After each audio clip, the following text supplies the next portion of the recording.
This is the Mobile Tech Podcast, brought to you by worldpodcasts.com. Now here's your host, Tech Girl, Miriam Joie. Hi, and welcome to the Mobile Tech Podcast. I'm your host, Miriam Joie, and today is Monday, January 7th, 2019. We're at CES. It's the end of press day, which is day 0. The day before day 1, the day before the beginning of CES. And my guest is Paul Spain of the New Zealand Tech Podcast. Hi, Paul. How are you? I'm great, Miriam. It's good to be catching up again and great to be at CES. Yes, indeed. So we're pretty exhausted. It's the end of day on Monday night. There's a lot going on right now in terms of stuff with the media. We've seen a bunch of things, but tomorrow is when it really begins. So let's maybe start on what we've seen, and then we can talk about what we expect for the rest of the week. Sure. Yeah. So awesome. What's been jumping out for you? Well, I kind of made a list that's more or less chronological for me of the things that I got to see as, the press stuff developed. It started Saturday night for me, and I actually got a briefing with Alcatel, whose parent company is TCL, who makes televisions, but Alcatel also makes phones, and so TCL has kind of sub-brands, Alcatel being one of them. BlackBerry is the other one that a lot of people know, right? They make the BlackBerry keyboard phones, and they've been very, very popular. So Alcatel, it doesn't launch, much in terms of like high-end products, but they do some really interesting mid-range and low-range phones, and they have one called the Alcatel One X that they showed me. And by the time you hear this podcast, the embargo will be over on that. And what was really cool, this is about $120 phone or so, right? But if you hold it and you touch and you see the specs, it feels nice. And TCL makes custom displays because they make televisions for Alcatel. And the end result is a beautiful display at $120. And, it's 18:9, very few bezels. It's a plastic shell because it's a cheap phone, but it doesn't feel too cheap. Like it's a nice matte finish in the back. And I don't remember the specs. It's some sort of MediaTek processor with some nominal 2 or 3 gigs of RAM and like some nominal camera in the back, but it's a dual camera. And we're talking about a phone that the previous Alcatel one a year ago for the same price was very meh, I would not recommend it. I would not want it. This felt like, oh, wow, okay, this is a phone that wouldn't be horrible to have for that price point. So that's kind of what I got excited about because, not everybody can spend even OnePlus 6T money on a phone, right? That's $500 US, $600 US. Obviously not everybody can spend $1,100 on an iPhone or whatever it is now. But the point is that there should be phones for everyone. I'm a big believer in connecting the world. I want everyone to get online somehow, to have access to the vast amount of information. We all need to be addicted to our devices. Exactly. And so we can't do that without a device. We can't do that unless it's $120 and it's half decent. So thanks to Alcatel for doing that. That's basically where I wanted to start. Yeah, no, it's good. I've had a few catch ups with Alcatel, TCL in New Zealand because they distribute their product pretty broadly. Yeah, from what I've seen so far, they generally seem to be making reasonable devices for the price points they're coming in at. Haven't seen the new One X yet, so that's going to be interesting to get some hands-on time with. Yeah, in terms of US market, positioning, their big challenger here is Motorola. Moto is a well-established brand in the US, even though it's owned by Lenovo now, and they make some really good low-end to mid-range phones, at least for the US market, like the E series from Moto. And then there's on the other side of the fence. You've got Honor, which is the only way Huawei can get into the US, other than their laptops, which are pretty popular in the US, actually. They got really great reviews over the last 2 years with their laptops, Huawei. But Huawei's brand Honor is available in the US in the mid-range, lower range-ish. Through the carriers? No, through Unlocked. Okay. And it, I would say, gives Alcatel a run for the money. Maybe not in the $120 range, but in that $200 range, they're making phones that are all metal and glass sandwiches, like really refined looking, something that looks like a $500 phone but costs $200. And Alcatel can't quite get to that. Like you can tell they're struggling to meet those same price point, but they're using plastics instead of metal.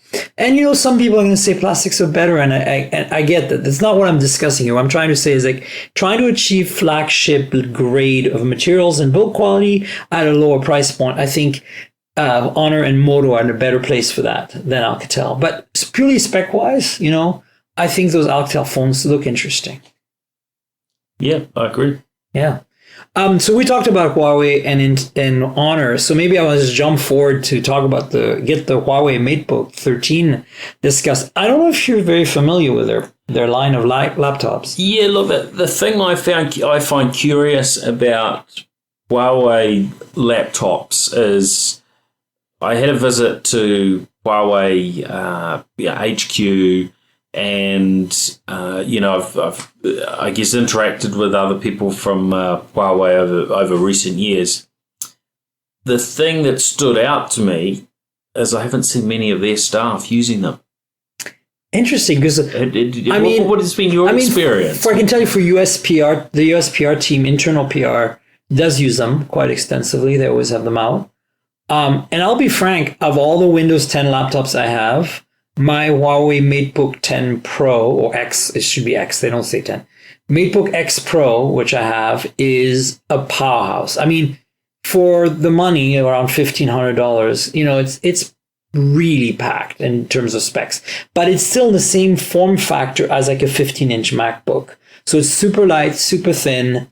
It's basically a purely designed as a MacBook Pro 15 competitor.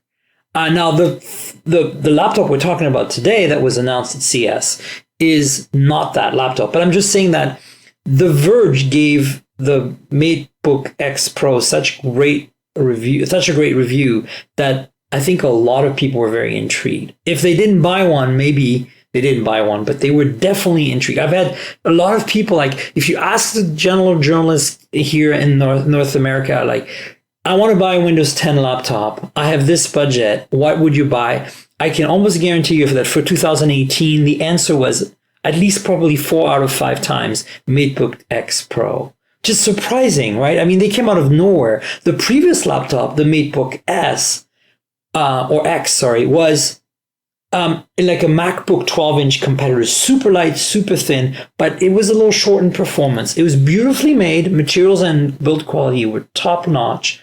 Very much like ZenBooks from Asus, which we're going to talk about in a second.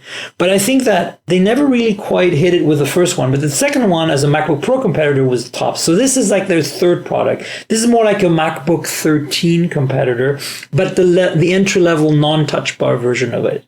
So it's called the MateBook 13 from Huawei, and it's priced the most accessible of their laptops so far in the MateBook series, but it is, in terms of power, in between the super ultralight one they first introduced, the X, and then the X Pro, which is like a monster. So, very interesting because I'll be getting one in about a week to unbox and to review. So I'm really kind of curious how it's going to pan out. Yeah, look, I've been curious about the most recent MateBooks because they do look really good. The build quality, seems to be up there. Price-wise, they're a lot lower than buying something like a MacBook or a Surface product. There's a pretty big discount there. So that's why I'm curious that they don't seem to have necessarily the same level of warranties and those sorts of options for those that are wanting to put them in a business environment. That's a different story for sure. So on, right? So there are definitely some things that you miss out from there, but in terms of just looking simply at the product, looks really good. Yeah, I mean I can't speak of the pricing of the new MateBook 13. I don't think that's quite been announced, but the MateBook X Pro was, the one I have is a Core i5. With discrete graphics and like 16 gigs of RAM and like a big SSD, and it's got a beautiful 2K display, I think, and it's a really nice display, and it's got this touch on the screen as well. Really great quality keyboard and trackpad. all unibody, all aluminum, and we're looking at, and discrete graphics is really the thing on that. And we're looking at like 1,500, 1,400. So more in line with an entry level MacBook Pro. Yeah. But for a 15-inch. Yeah. And it's got so little bezel. And again, we're going to talk about this with Asus in a second, but at the time the MateBook 10 Pro was released last year, it had the thinnest bezels of any laptop. That's right. Something like 95% body to screen ratio. And because of that, they put the camera in one of the function keys. That's right. Like it's you quite pushed unusual, it in, wasn't yeah. it? Yeah. But so again, we keep talking about last year's laptop. So the MateBook 13 does not have the camera like that. It still has a very thin bezel, but they've mounted the camera in the right place. And it's just overall a very thin and sexy MacBook Pro 13 entry-level competitor, basically. That's the impression I get from what I saw. Yeah, it certainly looks really, really slick, and I imagine performance-wise, it's going to stack up. It's going to stack up pretty well. Absolutely. Yeah. Yeah. So, how much have you played with the Asus ZenBooks over the years? Bits and pieces. I've certainly, been at a number of their launches in Taipei, in the US, and I guess most of the experience I've had has been with their lower end devices that haven't been so that, the VivoBooks haven't been that great. But the higher end products seem to be rather nice. Yeah, so the ZenBooks are interesting because I got the previous Gen ZBook S from Computex last year, so May-June timeframe from 2018, and they have this really cool ergo hinge design where when you open the lid, the keyboard, like the bottom half of the laptop, raises itself as the lid gets open, kind of like give you that kind of ergo, and they call it ergo lift because exactly what it does. But the hinge does not seem compromised in terms of rigidity and strength because of it. So this wasn't the one I reviewed at Computex, wasn't the first they did that way, but that design they're really sticking with it. They're putting in everything. And at the time, the one I had was a 4K display, and it was incredible. Like the amount of pixels on that laptop was wow, you could see it right away. But honestly, I didn't feel that the keyboard and the trackpad matched what we have on a MacBook. Although the keyboard on the MacBook is very controversial, I personally feel it's great. I'm very used to it now. 3 years on a 12-inch MacBook, and I'm fine. It didn't take me long, honestly. I didn't have any complaints. I don't have any issues with the MacBook keyboard these days. Personally, certainly on the latest generation MacBook Pro seems to be fine. It's nicely lit.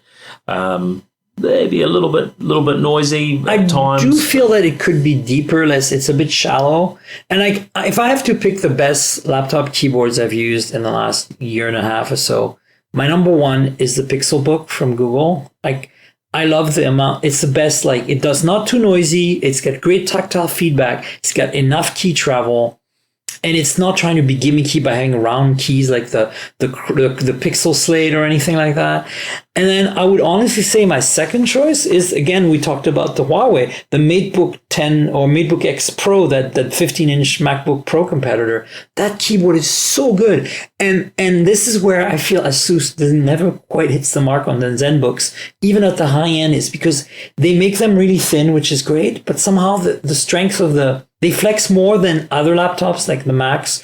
And Huawei, I think, was benchmarking the Mac really hard when they designed their laptop. Whereas then Asus is just kind of doing their own thing, And honestly, a fingerprint reader is a really great thing on a laptop.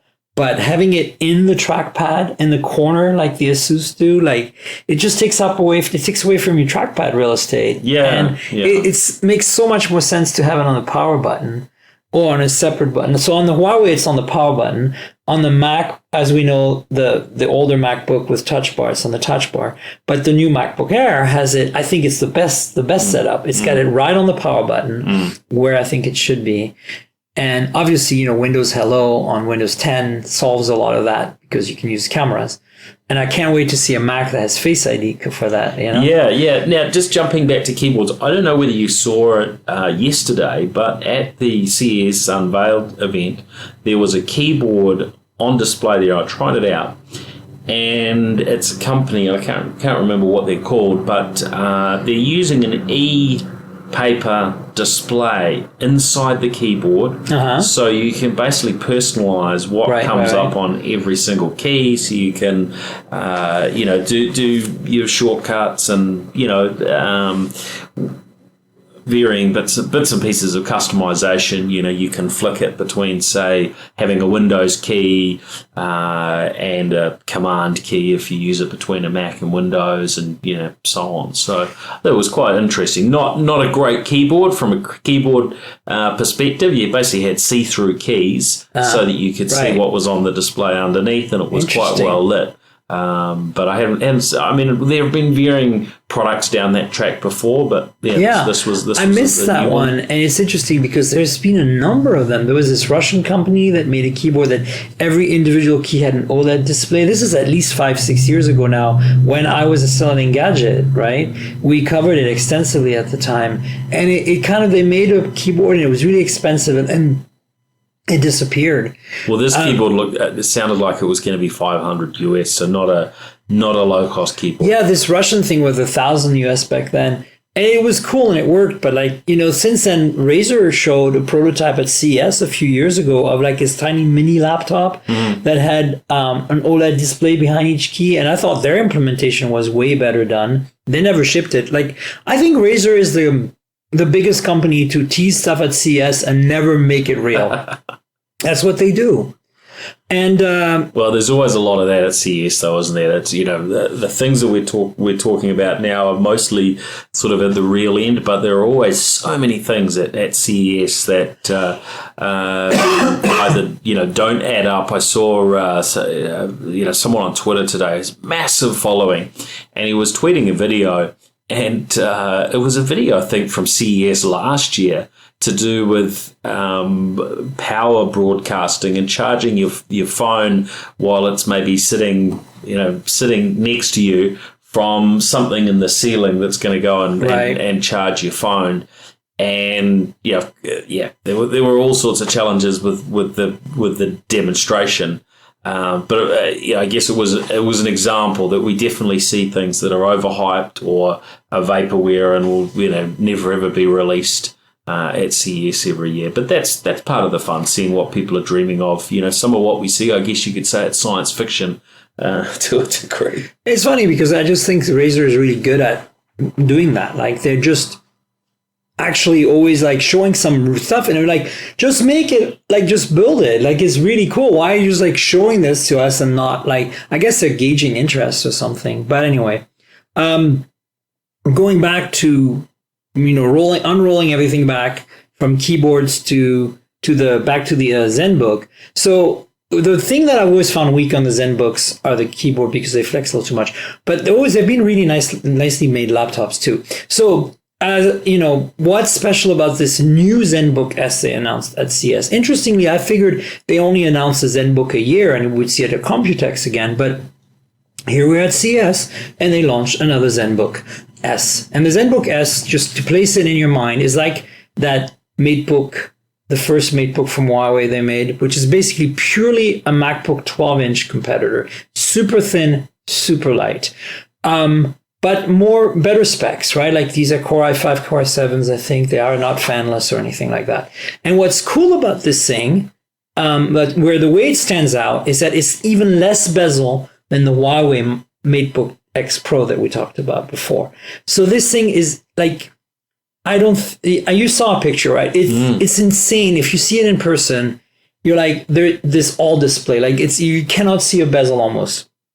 Yeah, and because of that, they didn't know where to put the camera. And, Dell puts it down on the XPS 13 there down below the screen, and it kind of looks ugly. Mostly it makes you look ugly, as you very well know.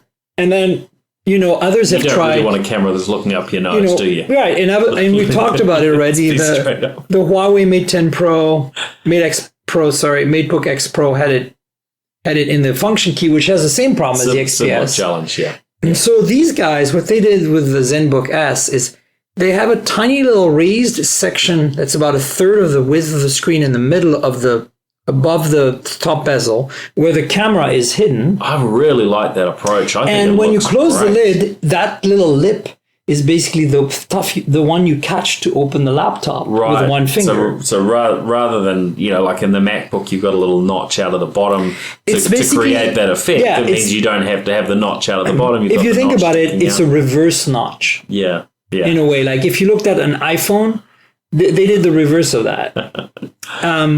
But in a very subtle way too, because it's not super.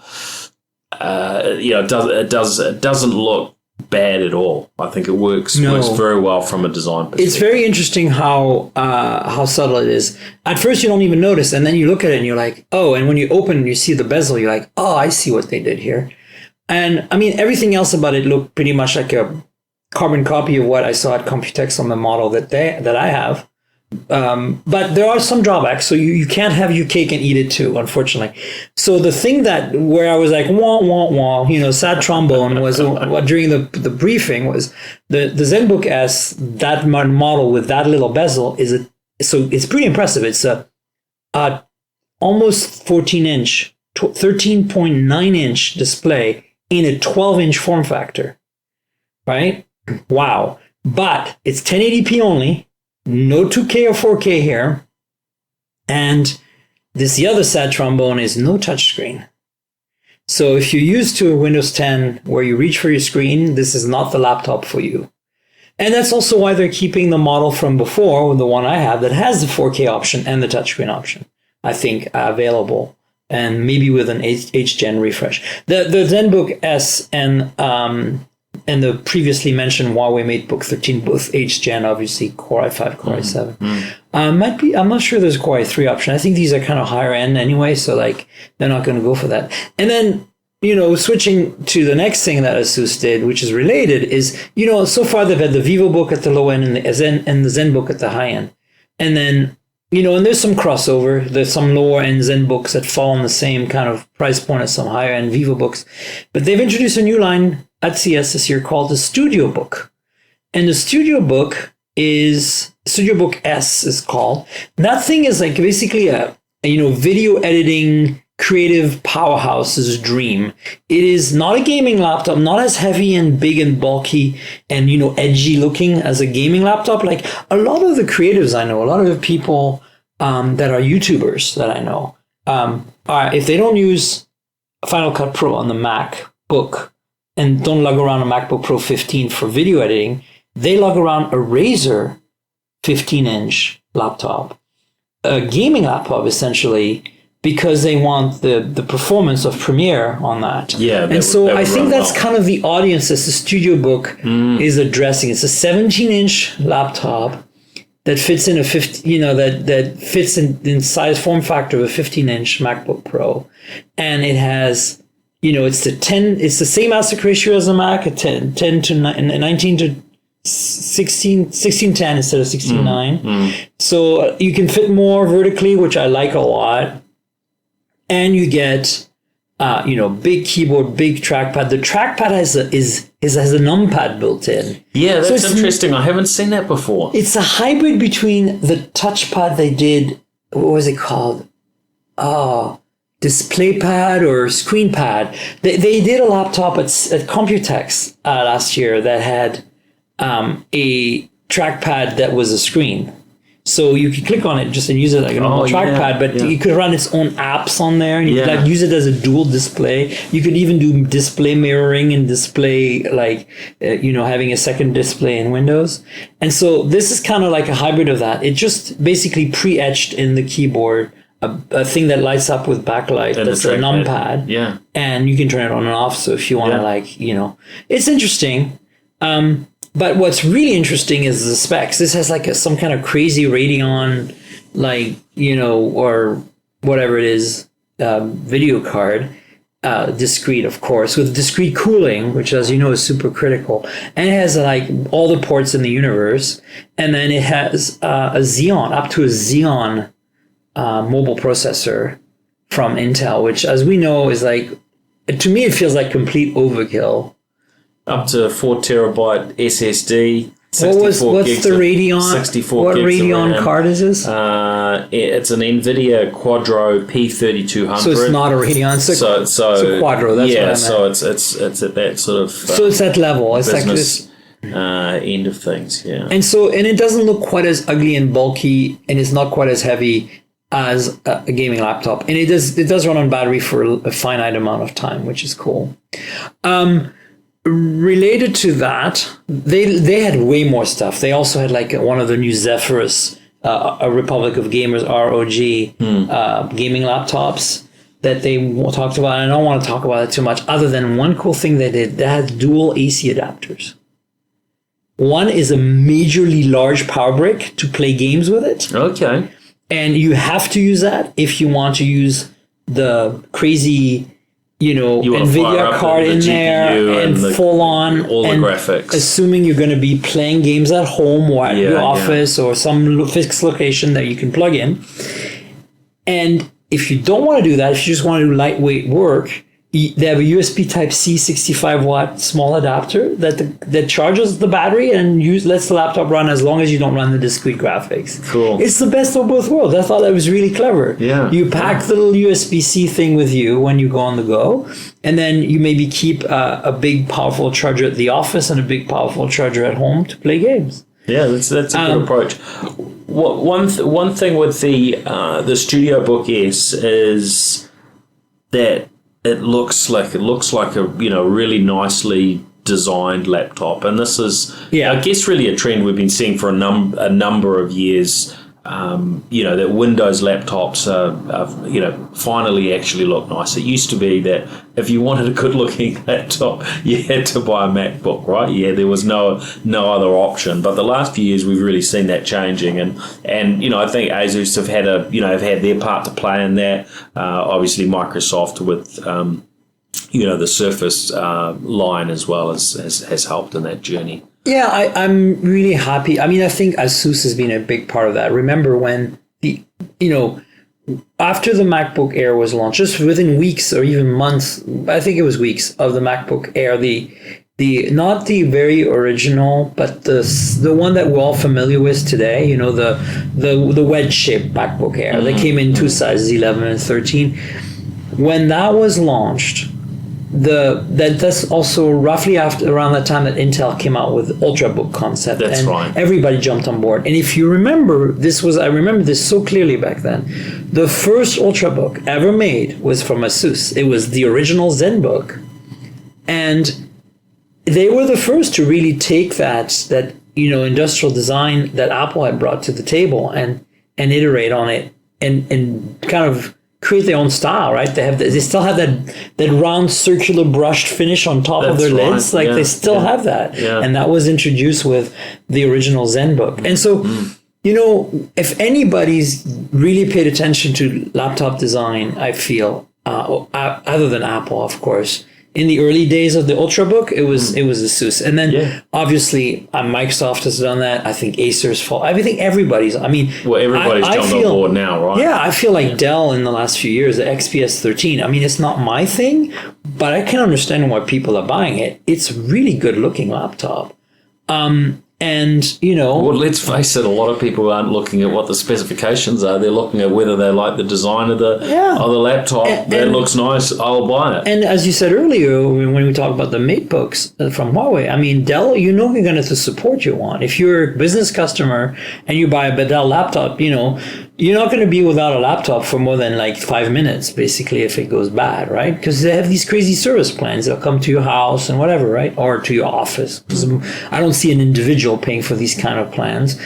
And I mean, Apple has a very good setup too, but you still need to go to an Apple store to really benefit from it with Apple Care. Yeah, unfortunately, in New Zealand, we don't get we don't have any Apple stores, and there's no on-site for most of the for Apple, and then most of these other sort of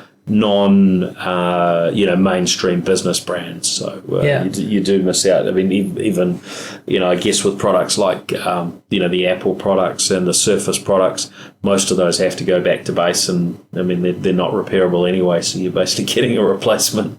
Yeah, and so anyway, the last thing that caught my eye at Asus was I mentioned there was a Zephyrus gaming laptop that actually had the dual AC adapter, so that was cool. But that it's just another NVIDIA based like gaming laptop. But then they showed us this Republic of Gamers mothership, the laptop 2-in-1, and I'm going to quote myself because I've been doing this on the podcast lately, and it's kind of delightful because it's so narcissistic. I read this on. I think it went up on Facebook, right? Yeah, no, it was on Facebook too, but mostly I think a lot of people are looking at my Instagram. Here's my description of this product. One day, a Surface computer from Microsoft, and a gaming laptop got frisky, and out came the Asus ROG mothership 2-in-1 mobile gaming workstation thingy. Very cool. And so if you look at my Instagram, you'll see that thing, and it's hard to describe it because when it's closed, it looks like a really heavy, bulky, not super bulky like in the old days, but modern bulky, like about an inch thick, all metal, aluminum, like super heavy duty gaming laptop. And it weighs the part. I swear that thing weighs 12 pounds or something. Yeah, well, this was one of the aspects I was curious about with it. It's heavy. Yeah. 10 pounds. There you go. It says 10 pounds on the vert. So my point is that the thing is heavy and it's not really designed to be a laptop replacement. And it all makes sense when you prop it up and a little kickstand comes out of it, just like a Surface. And then you can open the lid like a laptop, but then you quickly realize that the lid is detachable, but it's not a soft cover like a Surface would be. It's a hard cover, and the cover itself that contains the keyboard and trackpad folds on itself once detached to create what looks just basically like a wireless keyboard with built-in trackpad. And so you can use this thing with the keyboard attached or the keyboard detached, wirelessly with the keyboard detached, or there's a USB-C port in the back when it's detached that you can plug into the USB-C so that you have lower latency if you're gaming. Oh, okay, yeah. And of course, you have the option of plugging your own keyboard and or your wireless or wired. So this is really interesting because I think the way they're positioning this thing is if you're a hardcore gamer, but you travel, maybe you go to competitions like LAN parties or whatever kids do these days, get off my lawn, because I don't know honestly, I have no idea. I know that esports are huge and people get together in these rooms and they fight each other to the dead. And I mean, imagine you do this a lot. In the old days, you'd have to lug this heavy laptop with a big power supply. Now you got this thing. Still somewhat heavy, 4.5 kilos, but my 10 point pounds. is, it's like, you now have like essentially almost a desktop level grade workstation style gaming laptop in front of you. The display on this thing is only 1080p 17 inches, but get this, 144 hertz refresh rate, 3 millisecond response time. It's fast. That display is perfect for gaming. So it's just interesting. You know what else it has? It has 3 512 gig SSDs in it. Yeah. No, but here's it gets crazier than that. So it's discrete NVIDIA. And they run graphics. Those together in RAID 0, so you're getting exactly. No, wait, I'll get to that. Of course, there's an NVIDIA card with its own cooling, so it doesn't, the CPU cooling doesn't affect the GPU cooling, vice versa. But here's what killed me. Like, I was like, oh my God, overkill. 3 512 gig SSDs, 2 of them directly connected to the CPU with their own bus, not relying on the chipset from Intel to be connected. The third one is on the chipset, like as PCIe, X, whatever it is. It's insane. And you can RAID 0 these two, and then you're like, madness. But interestingly, we talked about the Studio Book earlier with its Xeon. I thought for sure they threw a Xeon in this. Yeah. No, it's Core i9. So I don't know. I don't understand it, but isn't the Xeon better than a Core i9? I would say the Core i9 is probably faster in a lot of cases, and it's going to depend on your, on your use cases. That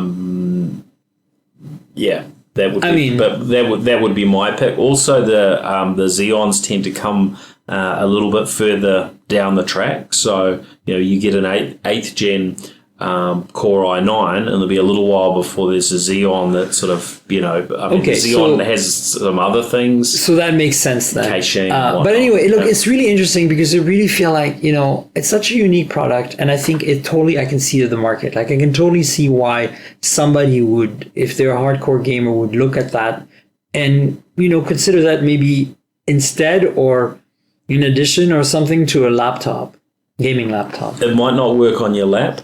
Because it's got a kickstand. Yeah. And it's really heavy. I'm not sure about the weight of the keyboard side. So you'd probably want to be putting it on a desk or a table. Absolutely. Yeah. So that's basically it. I mean, it took us a while. By the way, the keyboard looks really cool. All the lighting, like we used to with a lot of the gaming machines, they light up. Well, this you can't see inside and see the fans and things going, but lots of slick sort of colors, and I presume customize Asia I think it has with the keyboard, the trackpad. You can individual RGB on each key. Light it all up. So I mean, cool. and this basically wraps up the whole Asus Republic of Gamers and Asus non-Republic of Gamer announcements. The ZenBook S ultra portable laptop, the StudioBook S, workstation grade, like video at a creator's dream, and this weird, crazy gaming laptop 2-in-1 workstation thing. And, I was really surprised because, I wasn't expecting that much from Asus for CES, honestly. So, I mean, CES is not a phone show. I mean, like, if you came here to the show, my dear listeners, for phone news, it's going to be dire. There's a bit, I talked about Alcatel. There's more coming later in the week that I can't talk about it yet, because I'm hoping to have a second show on Thursday night with a bunch of my media journalist YouTuber friends. So stay tuned for another show, hopefully this week. But what I'm saying is that, I hope we're not boring you to death with the laptops, but that's really all we have to talk about. There's a few phone things I want to talk about at the end, though. But I think we should switch gears because you probably have more to say about this. It's televisions. And LG and Samsung both showed some really cool TVs. I mean, that's not really my thing because mobile tech podcast, but at the same time, New Zealand tech podcast. So let's get that going. Yeah, well, look, we certainly expect CES to be the show for TVs. And I remember one year, and I was interviewed. I did a TV interview around a Samsung TV, and I sort of slated it a little bit, and more from the perspective of talking to your sort of a mainstream, typical audience. There's only a small percentage of people that really are super interested in the top end TVs. Right. But for those that are, CES is the place to come. Oh, yeah. This is where all the announcements I mean, this is where happen. 4K launched years back. This is where 3D TVs launched years back. And I think this year is 8K. This is the year of 8K because, 8K, look, 5 years ago, I saw a Sharp 8K TV at the Sharp booth, and it blew my mind. It was massive, too. It was like 120 inches or something.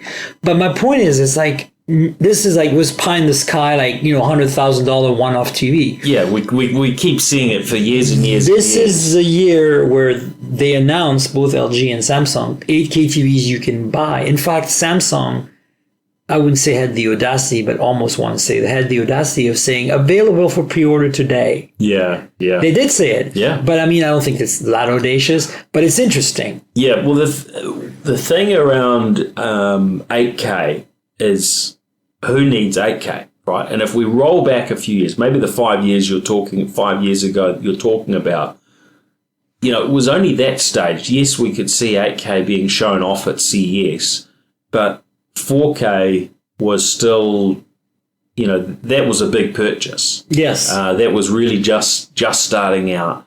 And we were questioning, do we need 4K TVs at that stage? Do we really need 4K TVs? And, I remember at that stage myself, I've, always been quite a fan of projectors. It seems to, create a more cinematic experience and so on. And, I felt that my full HD projector gave me a good result. And, look, I'm not really seeing, I'm not noticing the pixels there. It looks good. Do we need any more? But I think, anyone who's gone to a 4K screen knows the difference. And so, I've been pondering, do we need 8K? Are we going to recognize the difference?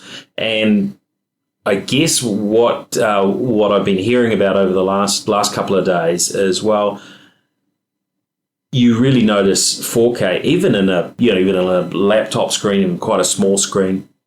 Certainly notice in TVs of a whole range of sizes.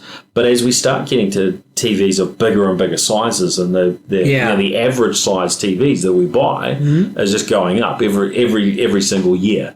And so they're talking around the sort of 65-inch size and up. That's where it's going to be, it's really going to make a difference in terms of the viewing experience jumping to 8K. Now, we do have a little problem, and there's no genuine 8K content. Yeah, but we had that with 4K, remember? Yeah. I mean, there was no 4K content for a long time. And there still isn't much from a broadcast perspective. It's very much being delivered through the likes of, Netflix, Amazon, Prime Video, and so on.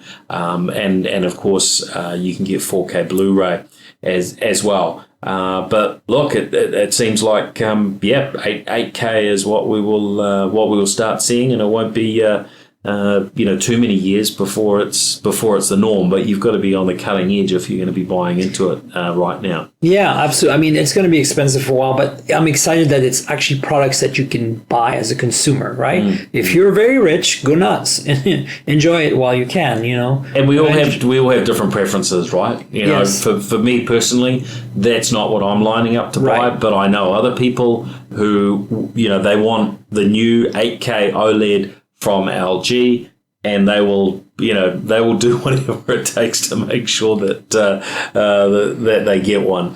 I think it's pretty exciting that LG have got that 8K OLED. Samsung, of course, with theirs now. They have they announced a QLED. QLED, which is their sort of variation on I think OLED. I'm not sure if it's OLED or LCD. It is OLED. It's OLED, right? It is OLED. Yeah, so they're the QLED, and it was a large one, like an 80-inch or something, 8K. But what I thought was really cool was a couple of things I saw from both Samsung and LG.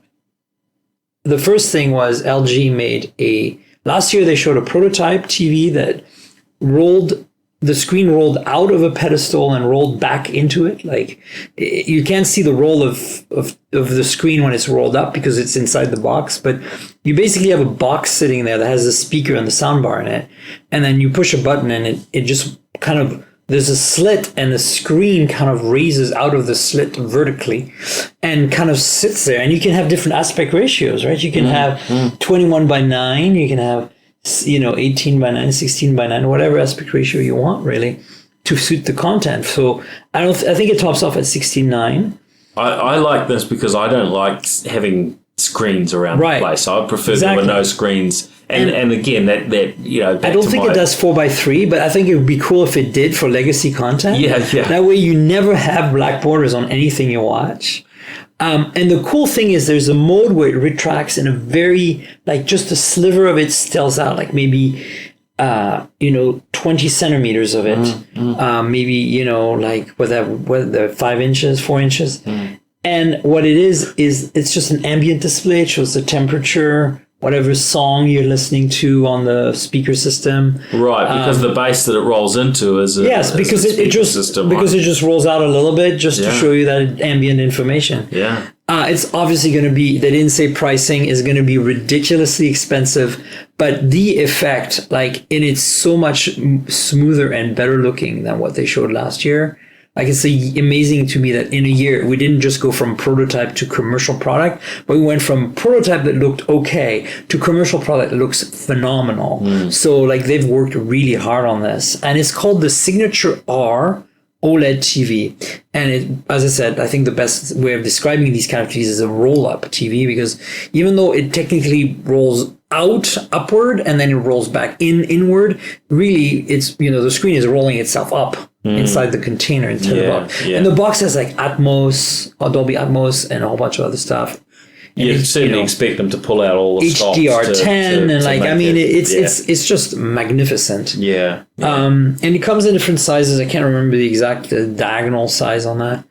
But that was cool. And then conversely, Samsung, not wanting to be outdone, came out with a 75-inch micro LED TV. And now I don't know if you remember last year at CES, micro LED was the big wow thing that Samsung showed. And if you don't know what we're talking about is, when you go to like a concert or some sort of venue and you see those giant screens and maybe you're near one of them and you can see the pixels. You can see the pixels, right? Because they're individually lit up. They're individual RGB LEDs. Yeah. And you can see the array of them. And if you go further away, it blurs into a nice high resolution display. But as you're close, you see them. And they're so bright. Right. And so micro LED is that concept, but shrunk down to a size where the pixels are so small that you might not see them when you're close up. So a 75-inch 4K micro LED TV from Samsung means that you can now have a TV that has all the advantages of OLED. The incredible brightness, the incredible contrast ratio, the ink deep blacks. Because they can turn off the pixel entirely. Perfect whites. Yeah. But never wears out, never burns in. That is what micro LED brings to the table. And that's why micro LED has been such a big deal. But last year it was more sold as a kind of like, again, prototype and more like commercial application. You have a wall you want to create, and not in the sense of the wall as a big spectacle, but like something much higher resolution that's closer range. But now they're literally saying, we're making these TVs for consumers in a modular format. You can create the size you want with the resolution you want. So you want to go 8K? You can. You just add modules. Of course, the screen gets really big, but it's insane. It's really cool. I think even I, who doesn't really care too much about TVs, as you can tell, right now on the show, I'm getting really excited about it. But you probably wouldn't trade your Tesla for one, would you? No, because you know what? The reality is this, as you talked about projectors, Theo and I have a 1080p Optoma projector that we're very happy with. And that's what we watch our content, which is streamed off of, many streaming services through an Apple TV. And it's perfect. We don't really own a television. The biggest monitor I have until I switch up to my 85, 90 inch, roll down screen with the projector is a 27-inch iMac. Now, you just touched on something there. There's a big gap there between 27 inches and then 80, 90 inches of my projector. Yeah, that's, it's a huge difference. But you touched on the Apple TV. Now, CES is the place where all the news has come out around Apple partnering up with the TV manufacturers. And that was going to be my second thing that I was going to bring up about Samsung and LG. So this is interesting, though, that from Sony, LG, Samsung, who else have we got? Hisense, I think. There's a bunch of them. It just looks as though... I didn't go to the press conference. Miracast, which has become, standard in any sort of smart type of TV now, will be augmented by AirPlay 2. So what you've been able to do also have Chromecast built in too. And Chromecast, yeah. So what you can do with your Android device in terms of putting things up onto your TV, now that will work from an iPad or an iPhone. Or an Android phone with the right app. Believe it or not, I do it all the time.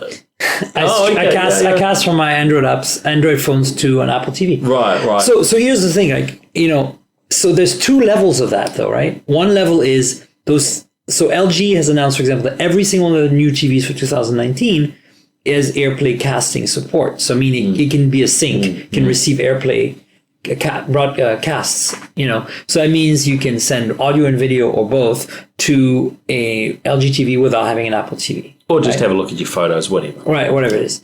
And that's big deal because Apple probably has the most solid casting standard there is out there. It's the most reliable. It's the nicest quality. It's really, they've done a special job. I have to admit that I wish all my devices had AirPlay, even though I'm not a huge fan of Apple iOS devices. Reliability wise, AirPlay seems so Solid. much better Better than Miracast, Wi-Fi which is the industry Direct or standard. Miracast, or like back, what was the other thing? DLNA, remember that?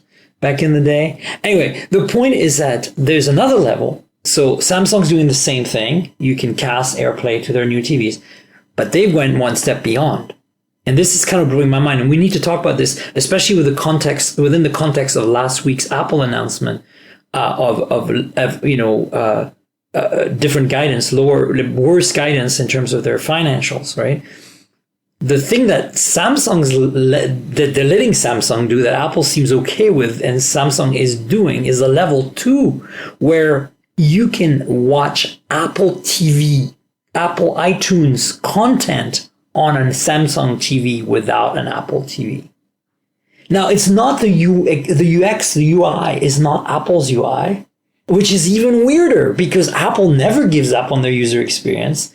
So what you're going to be able to do is you're going to be able to log in to your Apple account, as what I presume, on a Samsung TV, and any content you have sitting in your iTunes queue of movies, TV shows, music, you'll be able to stream directly to the Samsung TV without an Apple TV. And with their own UI, like, is the world collapsing around us? Paul, what do you think here? Well, so there's something wrong because, I think the universe is falling onto we're told itself. by Walter Isaacson that Apple were going to be releasing actually a TV, but that was years ago and it never happened. All we've had is the Apple TV box. And because Apple haven't gone down that track, then I think this is an absolute necessity for them. I don't think that they make a huge amount of money out of selling their Apple TV box, and I don't see. It is a surprise. It is a surprise because this is not what we're used to from Apple. But I think there's something changing within Apple, and maybe they're taking something out of Microsoft's book. I'm not quite sure. I'm trying to get my head around exactly what's going on. Well, I have an idea. There's definitely a change afoot here. I have an idea. So the first thing is, I'm not surprised about the AirPlay part. The AirPlay part makes perfect sense to me because it's not the first time that AirPlay device exists. Kenwood makes receivers with AirPlay, so does Pioneer. Like, that's not that weird. So that I was like, awesome.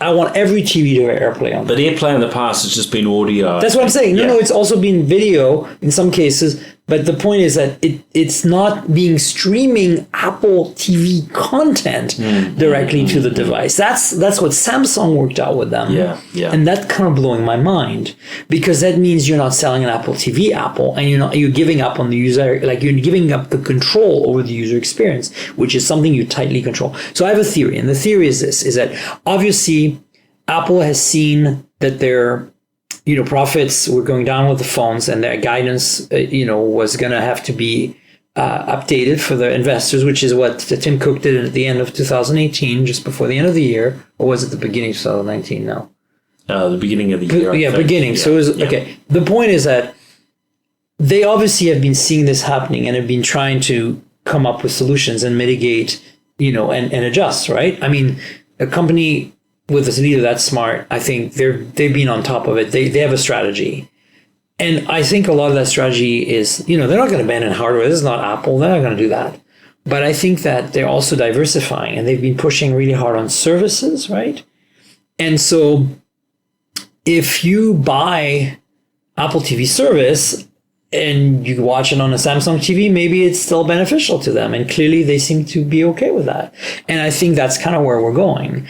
And so the next big discussion is more mobile related, but is the whole discussion around iMessage on Android. And I just want to bring it up because Dieter Bohn at The Verge wrote a really great article about how he thinks that Apple, not from a business perspective, but from a moral imperative perspective, should offer iMessage to Android users, even if it's for pay.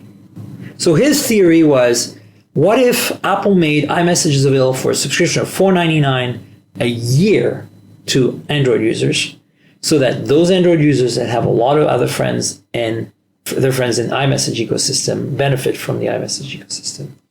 And perhaps maybe switch on iPhone, who knows? But the point is, to me, I agree with it because, and his approach was this. It was like, look, we live in a day and age. Our regime in this country is trying to destroy our privacy and is definitely not understanding and focused on security in any way. They don't seem to get it. So they want to spy on us more and more. So, iMessage is encrypted and it's hard to crack. And Apple has shown over and over again that they're not going to let people access the encrypted stuff, even if they're, terrible people, which, is a moral dilemma, but it's what they do. And I support that. I think that they have the right idea and that privacy and security should be first. And so as such, especially for communication like this. And so, RCS and all these other things are not encrypted. So, WhatsApp is, but, that's Facebook. Do we trust Facebook now? I don't. I mean, anyway, so the point is, we live in a very difficult time. And I think this difficult time is making our privacy and security more at risk. And I think Apple has the means to help. And I think it's mostly relevant for the US market. But, people from abroad communicate with US people all the time. I communicate with you all the time. You're in New Zealand, I'm in the US.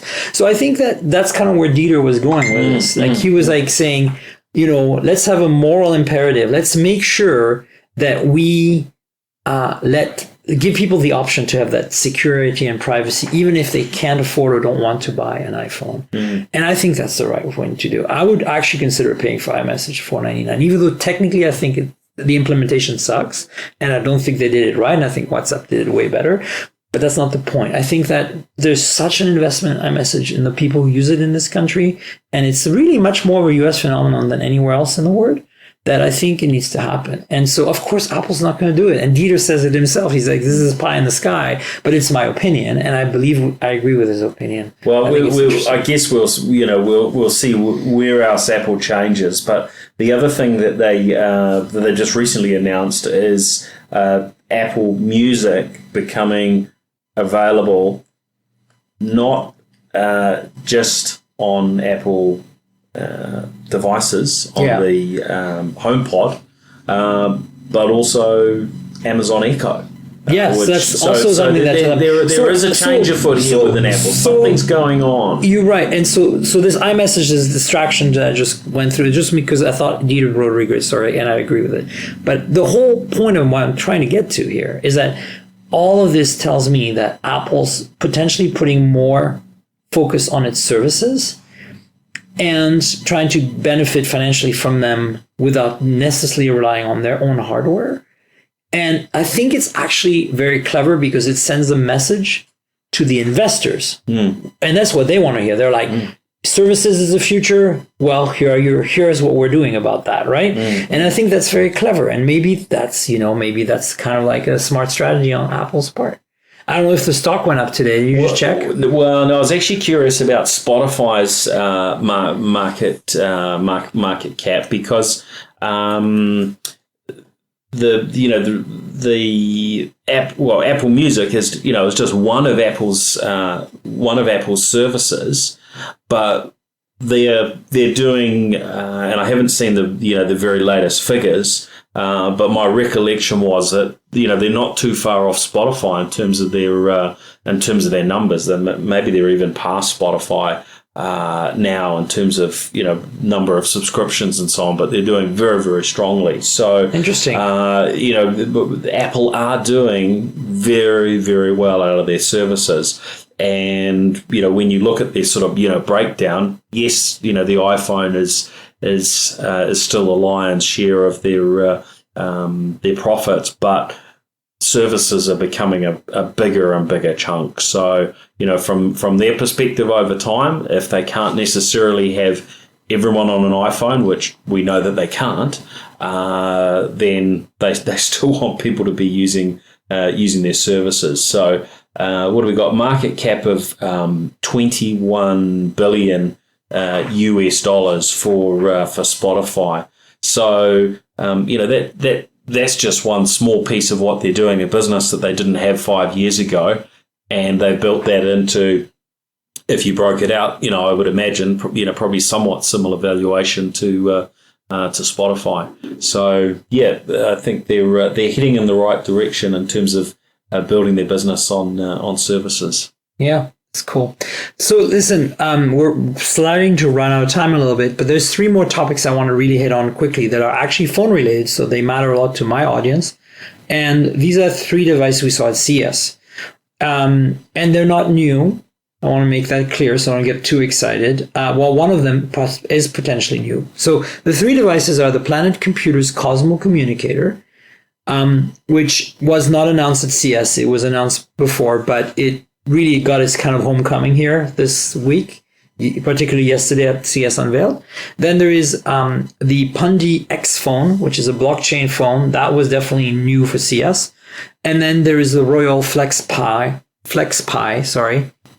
that was announced around the same time, just a week or so, or a few days before Samsung showed their first folding prototype at the developer conference in November 2018. So, of course, the Royole FlexPai is not new, but my point is this is, again, a big homecoming because it was only shown, I think, at MWC Shanghai or some place in Asia where, it didn't really get that much eyeballs other than a few journalists, right? So here, obviously, it was at PepCom tonight. And again, mostly journalists, but I think it's CES. So they probably have a booth somewhere or they're meeting with people and it's going to be seen more. And also I have to say that compared to the videos I saw of the device they showed in October, November, this one was much better. There was no waviness on the OLED flexible panel. Okay. So just to fill you in quickly on these 3 phones. Let's start with the Royole FlexPai. So that is basically, it kind of looks the size of a passport, okay, but thicker. Yeah. And when it's folded up, and then it's a foldable, whatever you want to call it. So it's a reasonably big phone to start with. Yeah, it's a folding or foldable phone, if you want to call it that. That the form factor when shut is the same outline as a passport. Probably about an inch thick, though, because it doesn't fold perfectly flat at the edge, right? It's got a curve there. And it doesn't fold with the display inside the clamshell. The display is on the outside of the clamshell when it's folded. So you basically have a display in the front and a display to the back that are attached together through the hinge on the side. And then if you expand it, it turns into basically what looks like a tablet. Like you unfold it, it looks like a tablet that's 7.5 inches, I think, 1920 by 1440p. And then spec-wise, it's basically flagship specs. Snapdragon 8 series, 800 series, we don't know which one. Like large amounts of RAM, large amounts of storage. All the big battery, big fancy dual camera, blah blah blah. So obviously they didn't, this is available for developers at this point, not for the general public. Although that's going to start soon, and at that point they'll reveal the real specs. But I can somehow say, Paul, and this is a super exciting part, that I've touched a folding or foldable phone, and it's a complete gimmick, but it didn't suck. You know what I'm saying? Like, yeah. I don't think you need that. Well, I don't think you showed me probably around this time last year, maybe December last year, another folding phone, but it had 2 separate screens rather than actually a completely flexible That was the screen. ZT Axon M. I took it to CS with me last year. Yeah. So I think what I'm saying here is, like, again, the gimmick factor is there. It's cool. If you're a nerd, you're going to love it, early adopter. But it's going to be really expensive. We're looking at something like $1,400. And more importantly, if it's in tablet mode, like expanded open, it's a very large display. It's nice, 7.5 inches, but it's not that much bigger than like a 6.5 inch smartphone, number one. Number two, none of the apps are optimized for tablet. Remember, Android sucks at being a tablet OS. Like, there's no good tablet use for Android. Like, I think people who buy an Android tablet, unless they're buying like a Kindle Fire and consuming content on it, like, they're making a terrible mistake. I think they should buy an iPad, honestly. So, do you need it? No. Do you want it? Yeah, maybe, because as I said, it's very gimmicky, but very, very cool. Yeah, I haven't quite picked out the use cases for it yet. I did see something interesting in terms of it being dual SIM, that you can have one SIM card assigned to one side while it's folded, and one SIM card assigned to the other side. So when it rings, maybe a different tone or something on each side determines which way around you spin the phone or something. Very interesting. I'm sure there will be. You can't try to fold it the other way. It'll physically break. So, yeah. There will be some use cases for people that are going to to get some particular benefit out of it. But I'm not sure that this is anywhere near mainstream anytime soon. I'm curious what Samsung will do with their take on it, and we'll see that during the year. Yeah, absolutely. It'll be interesting to find out.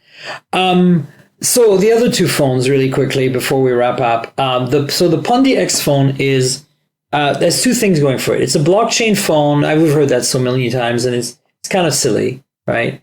But the other thing that's interesting about it is that it is industrial design was really interesting. It's very angular, kind of like a Razr phone, but it's got the edges are cut at weird like angles, so it's not like perfectly rectangular. It's like more like a parallelogram phone, and it's matte white, which is a total fingerprint magnet. Every phone they showed me was disgusting, and I was like, seriously, guys, like just get some wipes and clean this thing before you hand it to a journalist. Like, you know how some small companies, they just don't know how to like put a good public image out there. I wish that they would just learn. It's kind of weird to me that they don't even think of that. Anyway, so in terms of specs, kind of like a flagship-y level phone, and it looks about the normal size and shape of other than the design being very unique and the color and this matte white.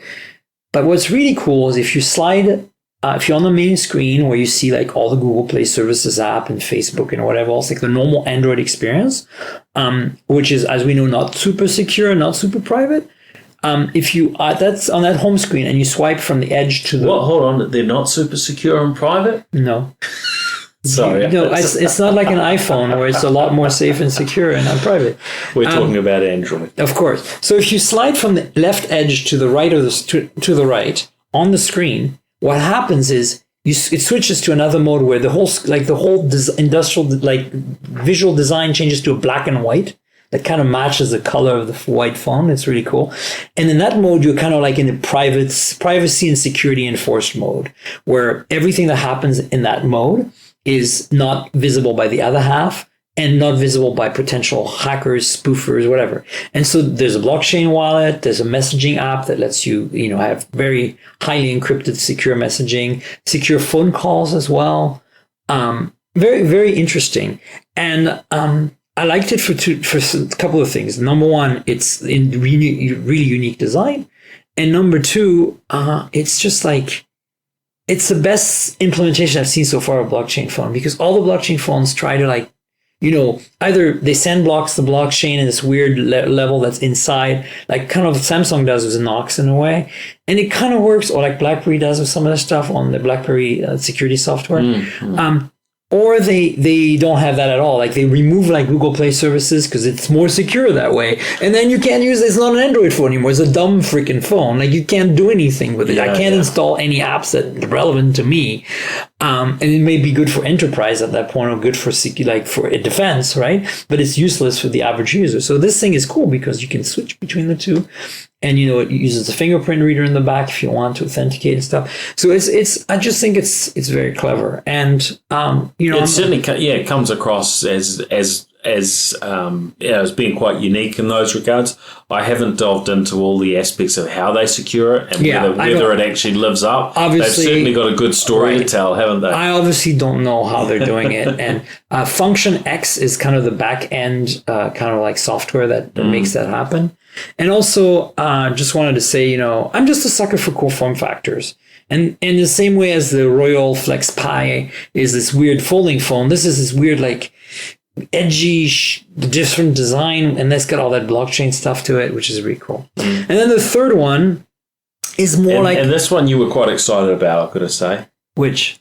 The third one? Yeah. Oh, yeah. Well, so look, the reality is this. If you remember the Scion Series 5 kind of communicator PDA from the 90s, early 90s, that thing was basically, imagine a laptop shrunk down in size to the size of a Note 9, roughly in form factor and in surface area, a lot of you thicker. And it's clamshell, you open it, and you've got a keyboard with kind of regular keys with the regular key travel. but shrunken down in size for mini fingers. And then you get a display on the top. So it basically looks like a laptop without a trackpad, but shrunken down to the size of the footprint of a Note 9 and thicker. That was the Scion 5. And it was like a PDA organizer, data bank type device. It was very popular. It had a huge following. It was really cool. Yeah, I remember seeing it in computer magazines and so on. I don't remember whether I actually saw one in person. I certainly don't recall using one, but it was it had so much coverage over quite a number of years before we moved on to other things like Palm Pilots. Exactly, and Scion was one of the first companies to use ARM chips. Like this is like when ARM wasn't a thing yet. So anyway, the point I'm trying to get to here is that there's a company last year, a couple of years ago, called Planet Computers, that came out with a product called the Gemini PDA, which is basically they took the concept of the Scion 5 and turned it into an Android device. So it's the same clamshell, big kind of larger keyboard, and 6-inch screen with full-on Android, some MediaTek processor, and you call it a day. But because it didn't have it, when it's shut, you can't really see notifications or incoming calls. Even though it has LTE, and there was a Wi-Fi only version, mind you, but even though it had LTE on some models, it was a bit awkward to use. And so what they showed at CES last night at Unveil is something that started crowdfunding on Indiegogo a few weeks ago, which is the Gen 2 of this product, called not the Gemini PDA, but the Cosmo Communicator. I don't know why they changed the name, but basically they remedied the problems of the first one. The keyboard is a little improved. There's a faster P70 MediaTek chip in there, better RAM, better storage, better specs overall. But more importantly, the top lid that was just a piece of solid metal before, because it's actually made of aluminum on both sides, is now got a little kind of cutout in it with a tiny little OLED display where you can see your notifications and decline and accept calls, a fingerprint reader, which the device didn't have before, and a 24 megapixel is it front or rear facing camera? We're not sure because you can use it either way. Yeah. But basically a better camera than the basic camera that's inside when you open the clamshell. So look, it's cool. And I don't know, you're at the Indiegogo page right now. What's the pricing for a basic model? Well, they're saying that the retail of it will be $800 US, but they're doing it for $569 on Indiegogo. And honestly, I don't think I would ever pay $800 US for that. That's too much. But $500, whatever they want on Indiegogo right now, if you want to get one of those, you should. Because here's the thing. These guys have shipped their first one. It's not like they're going to fail at shipping their second one, right? So I'll put a link in the show notes to all of these devices we discussed tonight, obviously. But to keep an eye out on that. Paul, we need to wrap it up, at least from my end of things, but I want to quickly give you an opportunity to say where people can find you on the New Zealand Tech Podcast and all that good stuff, your handles. Yeah, so newzealandtechpodcast.com for anyone that's in New Zealand and not already listening.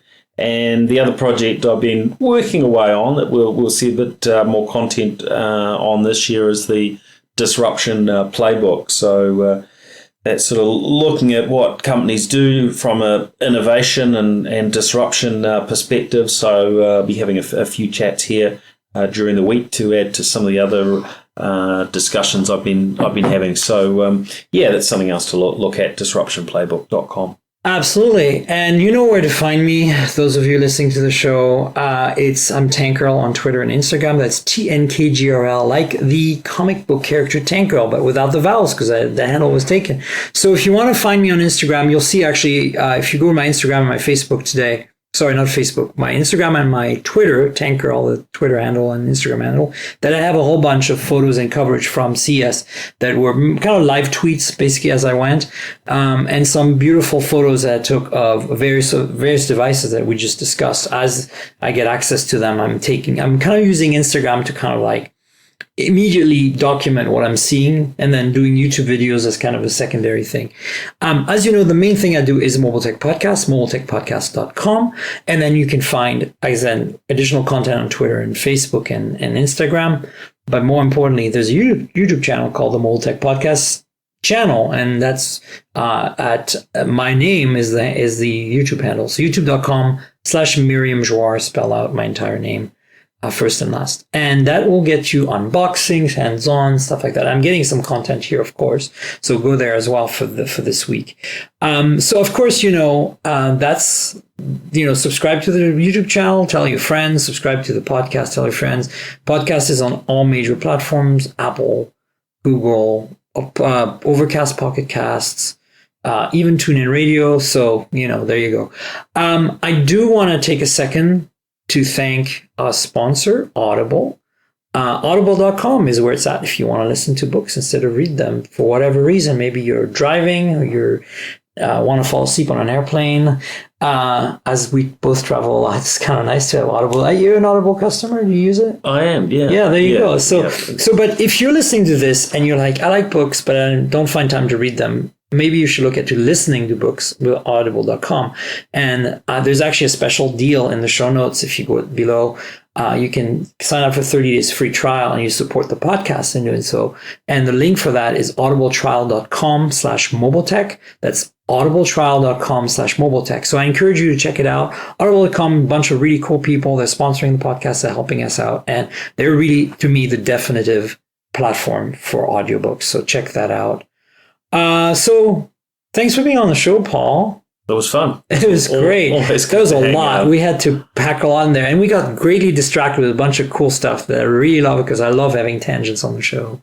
So thanks again. Good stuff. We'll be back hopefully later this week with another podcast. I'm planning one. I'm pretty sure it's going to happen, and we'll have kind of the wrap up of CES. So stay tuned for that. Cheers, everybody. This has been the Mobile Tech Podcast with Tank Girl, proudly presented by worldpodcasts.com. You can visit us online at mobiletechpodcast.com.